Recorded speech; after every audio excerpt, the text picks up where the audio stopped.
यह एक अदृश्य चोर अंजना की सच्ची कहानी है, जो बिना ज्यादा मेहनत किए दूसरों का पैसा चुरा लेता था, परंतु रोजाना राजा का खाना खाने की आदत ने उसकी जिंदगी हमेशा के लिए छीन ली।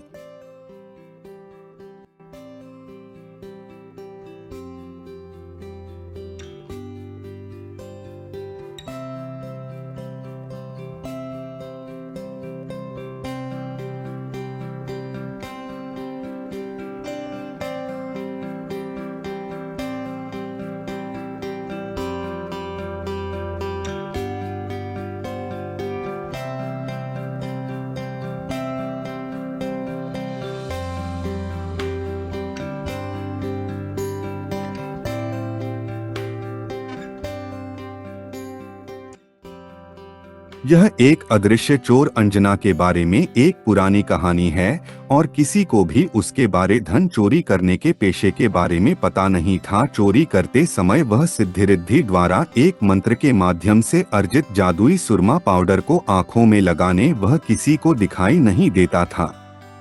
उसके अदृश्य होने के कारण वह पकड़ में कभी नहीं आया।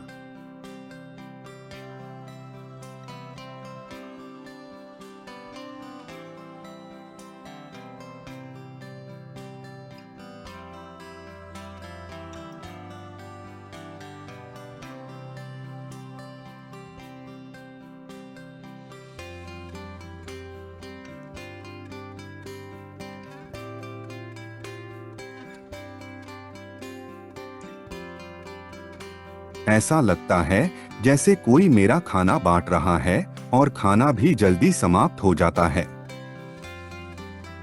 प्रतिभाशाली प्रधानमंत्री ने राजा की भूख का कारण अनुमान लगा लिया। यह कार्य अंजन चोर द्वारा किया जा रहा है, जिसे अब तक पकड़ा नहीं सके हैं। चोर के लिए बुरा समय और प्रधानमंत्री के लिए चोर को हिरासत में लेने का अच्छा मौका। राजा के परामर्श से एक लेआउट योजना तैयार की गई। चोर उनकी योजना से अनजान था और हमेशा की तरह वह महल के एक खुले दरवाजे से दाखिल हुआ और उसके स्थान व मौजूदगी को जानने हेतु सब दरवाजों सील कर दिया गया था और एक खुला रखा था।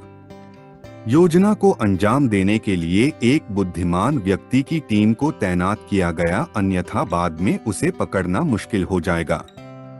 चोर हमेशा की तरह गैलरी में आया और उस फर्श पर सूखी पत्तियां फैली हुई थी और सूखी पत्तियों की चरमराहट की आवाज से चोर के स्थान हेतु जानने में मदद मिली। अंदर आने पर दरवाजा चुपचाप बंद कर दिया गया और चोर बिना ध्यान दिए सूखे पत्तों पर चलता रहा। भोजन कक्ष के रास्ते में सूखी पत्तियां बिछा दी गईं। दिनचर्या के अनुसार वह राजा के पास बैठा और चोर अदृश्य था। उसे प्रकट करने के लिए भोजन कक्ष के दरवाजे को बंद कर दिया और भारी धुएं की एक धारा कमरे में प्रवाहित की। इस कारण भोजन कक्ष में मौजूद लोगों के अत्यधिक आंसुओं की धारा निकलने लगी। इससे चोर की आंखों से सुरमा पाउडर भी आंसुओं के साथ बाहर निकल गया और वह दिखने लगा। फिर तो उसे पकड़ लिया गया। राजा ने चोर को उसकी हथेली और पैर में कीलों के द्वारा दीवार पर लटकाने का आदेश पारित किया जब तक उसकी मौत न हो जाए। यह एक क्रूरता का नमूना था। किसी को भी उसकी किसी भी तरह की मदद की इजाजत नहीं थी।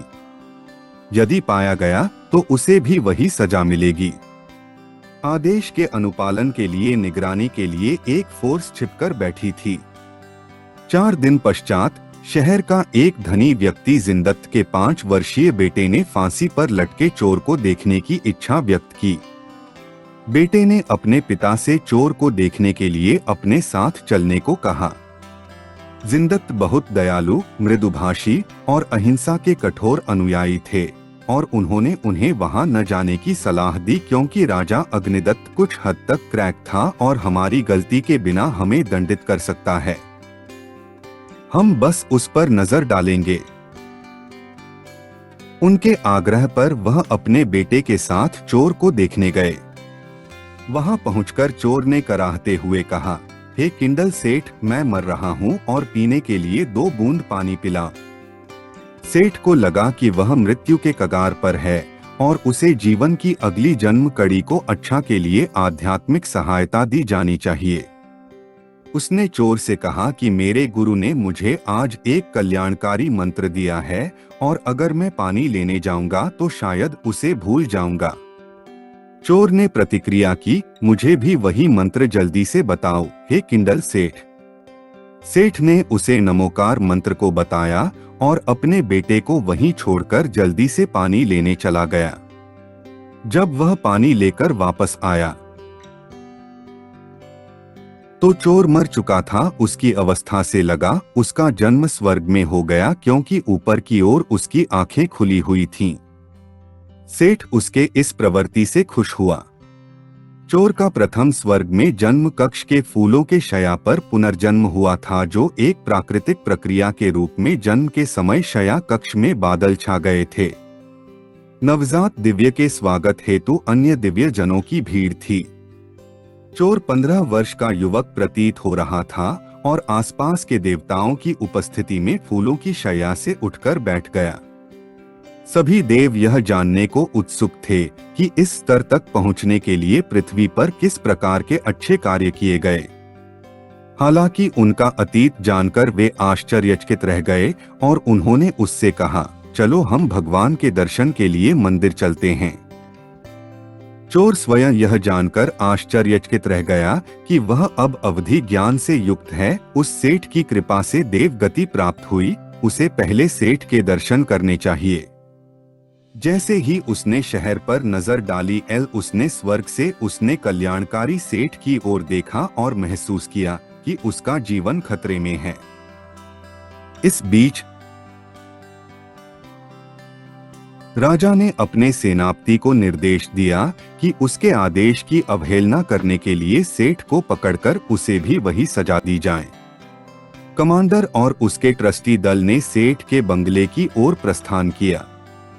राजा की इस हरकत को जानकर चोर देव पहले ही बंगले में आ चुका था और मुख्य प्रवेश द्वार पर एक गार्ड के रूप में खड़ा था तथा एक मजबूत काला व्यक्ति लग रहा था।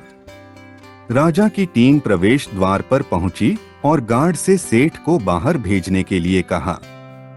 गार्ड ने कहा कि वह गहरी तपस्या में लीन है, इसलिए मैं उन्हें परेशान नहीं कर सकता। गार्ड के अप्रासंगिक आचरण से कमांडर चिढ़ गया और उसने अपने दल से कहा, अंदर जाओ और उसे बाहर ले आओ। परंतु गार्ड ने उनसे कहा, मैं तुम्हें भीतर न आने दूंगा, और दृढ़ता से प्रवेश द्वार को रोककर खड़ा हो गया। कमांडर इस हरकत से बहुत नाराज हो गया और फोर्स को उसके पैर पकड़कर खींचकर बाहर फेंकने हेतु आदेश दिया। जैसे ही दलबल फोर्स ने उसके पैर को पकड़ा और उसे फेंकने के लिए खींचा, पैर खजूर के पेड़ की तरह लंबा और लंबा होता चला गया।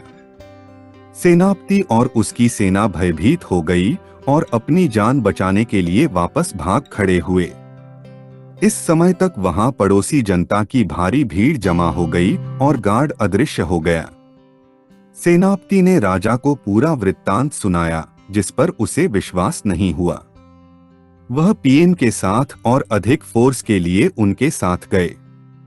मौके पर पहुंचने पर दरवाजे पर गार्ड नहीं मिला तो राजा ने कमांडर से कहा, अंदर जाकर सेठ को पकड़कर बाहर लेकर आओ।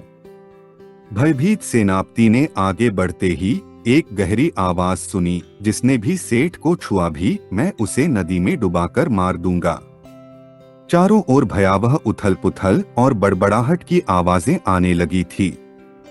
इतने में सेठ की पूजा पाठ पूरी हुई और वह बाहर आकर राजा का स्वागत किया। इसके बजाय राजा ने सेनापति को सेठ को हथकड़ी लगाने के लिए कहा, मेरा अपराध क्या है? सेठ बोला, चोर की मदद की। पानी पिलाना पुण्य होता है। एक गहरी आवाज फिर सुनाई दी, हे राजा, वहीं रुको और अपने आप को संभालो। सेठ को छूने का मतलब है पूरे राज्य को विनाश के लिए दंडित किया जाएगा। राजा ने पूछा, तुम कौन हो? मैं वही चोर हूं जिसे मौत की सजा दी गई थी। अब मैं एक शक्तिशाली देव हूं और इस सेठ की कृपा से हूं कि मैं उनका आशीर्वाद कभी नहीं भूल सकता। आखिरकार सेठ ने उसको प्रकट होने का अनुरोध किया। प्रकट होने पर उसने सेठ के पैर छुए। देव का स्वरूप सुंदर एवं आकर्षक था। राजा ने अपने कृत्य के माफी मांगी। शांतिपूर्ण और सुखद अंत के लिए सभी प्रसन्न थे। ऐसा प्रतीत हुआ यह दृश्य देखकर अनेक लोगों ने अपने विश्वासों में परिवर्तन किया और राजा तथा अन्य लोगों ने सेठ से अपने बुरे कर्मों के लिए क्षमा मांगी। देव खुशी खुशी स्वर्ग चला गया। क्या आप भी अपनी किसी अज्ञात ऊर्जा का परीक्षण करना पसंद करेंगे?